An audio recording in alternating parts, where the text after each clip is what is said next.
All right, so I got a lot of flack about how I set this toilet drain in the floor. I have a 3-inch drain that goes up to a 3-inch, 4-inch coupling, and then I got my 4-inch sticking out of my floor.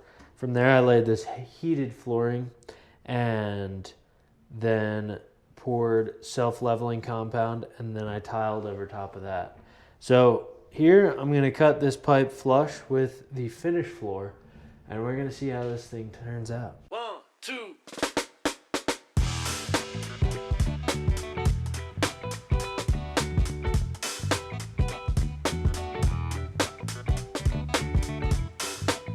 So now we got this nice flush fit for a flange to go inside. Give me 1 second. Okay, now my flange is in there. I'm gonna get something.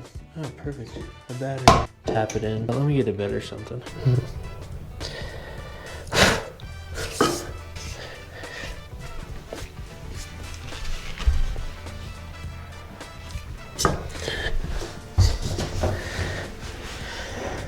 Okay, so the flange is not totally straight. Well, let's see. Yeah, 7. I mean, it's made. Okay, I think we're still gonna be okay. We just need our wax ring to do some work. Okay, so I got this thing lined up to where these bolts can hook onto the bottom of the flange and also make the toilet square to the wall. Bang, right? Now I'm gonna drill holes through the tile and the self-leveling compound in order to get some screws through this flange into the subfloor and blocking below, and then I'm gonna ABS cement this bad boy in, and maybe, yeah, that's what I'm gonna do. I believe you wanna end up with some play. So yeah, I think that's probably the best option. Cool. And for drilling through the tile, you just wanna go slow, even pressure, so as not to crack. I think it'll be better to glue this in first.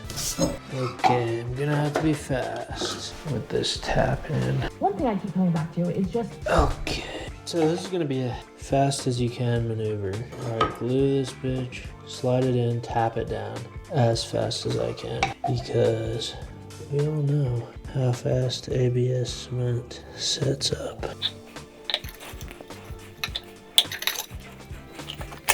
I think that's about where it's going. That was loud.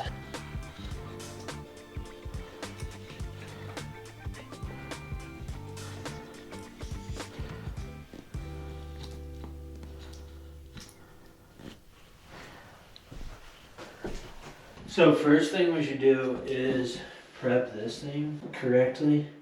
And so actually so we're gonna want it through the water, and it's probably gonna get a little wet. But with something like this, you can use these shark bite valves, which are really easy to install. Normally this is like, you gotta slip. Copper kind of functions with a compression sleeve, but shark bite makes these cool. Oh, this thing is really nice. So we don't even need this ring, really. Maybe we'll still use it. That hole isn't centered very well. And I think I might change this in the future anyway, because I'm going with all gold hardware in here. So these shark bite valves actually just like push on to either copper or PEX, like that stuff over there. Yeah. And all you have to do is just press it on, which to me always feels too good to be true. But let's see, if it's a 1/2 inch fitting size, the insertion depth is 1 inch. So you want to get a tape and we'll measure and mark 1 inch from the wall there. Actually, we'll go 1 inch plus the depth of this ring, which is about 1/2 inch. So we'll go 1.5 inch from the wall. Make sure that looks like about 1/2 inch, because the goal is like, okay, so we'll need to go a little bit deeper than that, because this is going to be against the wall like that, and then from this beige point it'll push in 1 inch. So we want to have that exposed, and then we want to push it and everything be tight, ideally. But You know, if it's a little bit off, it's okay. I mean, that looks more like 3/4. No, Yeah. maybe 5/8. I mean, we could just bank on it being to the edge of this, and that'll give us a little grace. So yeah, that looks like about 1.5. Okay. And maybe we'll go 1 5/8, just because if this doesn't press on all the way, then we're kind of screwed. Right. So just put one at like 1 5/8. Yeah. Yeah, let's do that, and I'm gonna go turn off the water. So with that, I just turned off the water pump breaker, which is down there on the right side at the bottom. And then I'll go drain the water from the hose, all the pressure in the house. Yeah. So that'll just turn off the pump from pressurizing Okay. the house still. And then if you just drain all the pressure from the house, then we'll still get a little wet. So like maybe get that smaller bucket from up here. Okay. It's the same as like depressurizing coolant or something in your car. Yeah, same idea. So now what we can do is we want this to be pointed up. And again, you can just rotate that facing down and we'll have this beady ring. Yeah. So what you can do is take that pipe cutter. Have you used one of those? No. So you bring this to your diameter of pipe. You want to just line it up on this blade right here. So you just keep that snug and you keep rotating it and then tighten it, rotate it, tighten it. Okay. Yeah. Nice. Nice rust colored water. So now what we'll do, now what you can do is get the outside of this and we just want to, this is new copper so it's pretty clean already. But just get that shined up and kind of roughed up a little bit. The whole thing or just like the little tip? Just where it's going to press on. Okay. Yeah. Alright, that's probably good. And then this, I'll let you press it on so you feel how they work. But Like this? yeah, so just be gentle with it and kind of just jiggle it on, make sure it's straight up like that, and you should feel it press all the way. Yeah, there it goes. Oh, you know what we forgot is the beauty ring. Damn it. That's why these things are actually pretty cool. That'll pop off. Yeah, so this, I'll show you the peg, or the shark foot, actually like that collar that sits there. For some reason, this is another reason I feel like it's too good to be true, because like, normally you sweat this copper and it's like soldered on there and a perfect, like, really great finish. But if you push that collar on, more graceful than that, but like, it'll pop. So then this guy, So, he'll be, are there like good reviews for it being like... yeah, so that was kind of controversial. I mean, one of the videos I actually made, because I was like, I posted something nice. I posted something showing like how to bring this out, and there was a shark bite, one of those press-ons, in the wall, and somebody had commented on Instagram. It was like shark bite detected, advice rejected, or something. Yeah. So I was like, oh, the credibility of those must be bad. Oh. So I asked a bunch of plumbers, and I put it out in another video on Instagram, like, oh, these things not good. And then Sharkbite actually responded and was like, they're covered by warranty and like they never fail. And it kind of sparked a little debate. Some people love them. Right. And then the basics I came up with from it all is like, if you install them imperfectly at all, they're pretty unforgiving and they can leak after a while. Okay. So it's like anything in the wall that's buried, probably no. But if it's like in the crawl space where it's like gotta be a quick fix anyway, and you can access that whenever, like if you see it's leaking, you can go under and change it out really fast. That stuff is kind of fun. Okay. So like this is out exterior. Yeah. So I was like, yeah, great. But they are more expensive. That was like $35 for that thing. Yeah. Which is kind of stupid. All right, well, I guess let's put this toilet on. Alright. So remove the flange cover. The jumbo wax, and hopefully, there you go. That's pretty centered. All right, that's where the shit goes. Yeah, I guess we'd rather have it centered on the flange of the pipe. And these toilet bolts, the toilet bolts professionals use. I want to be like the professionals. So where do those go? Just in these little holes here or in these? You can set them in the bigger ones, but it looks like these yellow lock washers go above. Thread set an anchor nut, 2 or 3 turns. Install a yellow lock washer up, install bolt into flange slot, When positioned, pull bolt up and press down on yellow lock washer to secure it. Yeah, so. Alright, throw that toilet on there. Just make sure these are square and then this thing's centered. Good? Yes, I think that's gonna work. I'm gonna move that bucket. We'll kind of just bring it down on these guys and hope for the best. And then just try to bring it straight down. Is your thing lined up? Yeah, mine's right in the middle. The wax is like flowing into it. Where? Like the hole. Yeah. Okay. Just wipe this wax off, I guess. Yeah. Yeah, I hope that wasn't too much wax. I wouldn't, yeah, it's hard to get up your fingers. Okay, so then throw this washer and nut on there. Which way is the washer? Like this? Yeah, that's the Or nut. the nut, yeah. Yeah. So just snug it. Don't tighten it too much because that's like the porcelain. I mean, give it a good tighten, but don't. Yeah. It looks like it's just spinning it's just spinning the skirt. Because you're pushing more wax out. Yeah, I bet the bolt's moving at a faster pace. Yeah. Okay, let's hook this up to the water. That's kind of an issue. I don't, because that's all the ceramic. Alright, I wasn't sure. That's it. Okay, and we can even grout that in too. Alright, so grab by that wall, there's like that hose. Oh yeah. The silver hose. Cool. You got your knife? I got it. Can't hurt to have it. You don't need this? I ripped it off with my bare hands. So we'll give that a second. See all that brown shit? Yeah. Nice. There's probably a lot of air in the pipe just because it hasn't been used yet. And we just depressurized it. Yeah. Yeah, it's pretty gross water. It's actually amazing how much dirty water is in here. Dude, this is a big moment. Yeah. Come on. There's something weird with this though, isn't there? Yes! I can take a shit! That's huge, man. You just need a toilet seat. Yeah, well there's one in there. Oh, there it is. Just have to throw it on. You said tighten them? Wow. There.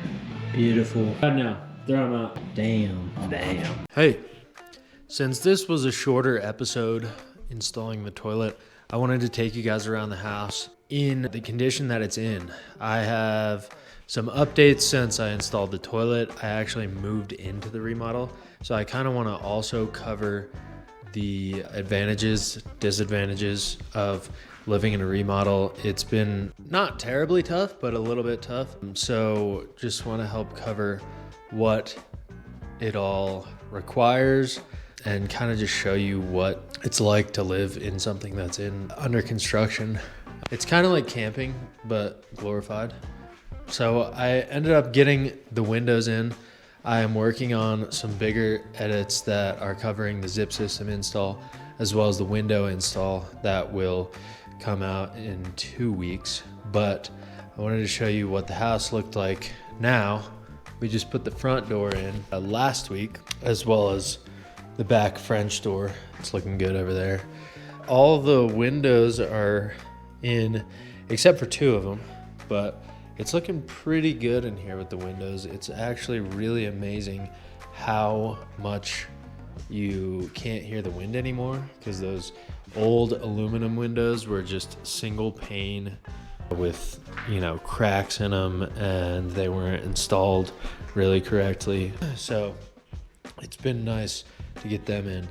I've been working here since May. This is my setup. Pretty sweet setup, but things are going slow, as they should. I am working 8 hours a day online and then trying to complete tasks here after and kind of during the workday, if they're small enough and manageable enough to kind of take like a 5-minute break and get something chipped at. All the subfloors in. I'll take you down the hallway.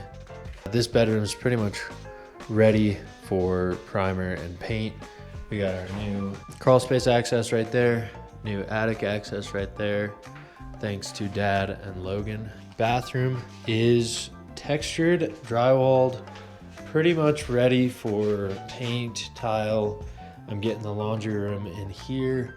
That is the one thing I have not been able to do in this house completely is laundry. So I'm still going back to the other house probably once a week to do a load of laundry.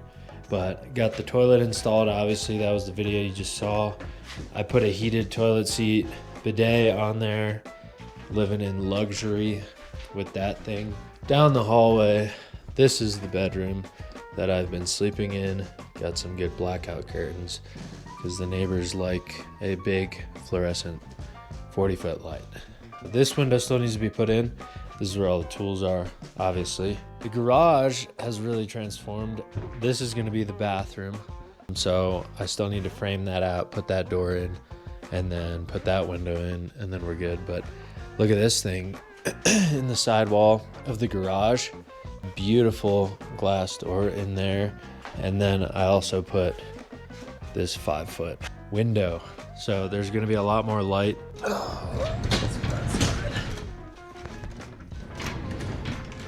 New garage door. My goal is to make that into a sort of creative studio with the room that I have left on the outside of that new bath. So you can see the new garage door. Thanks to Mountain Goat garage doors. The new front door's looking good. I also want to show you guys my shower. Got the hose running from the house. Look at that. New door, new window. That all used to be completely closed off. So it's nice to see the new parts coming in. This is where I shower every morning and at night. I made this out of old aspen, dead aspen trees.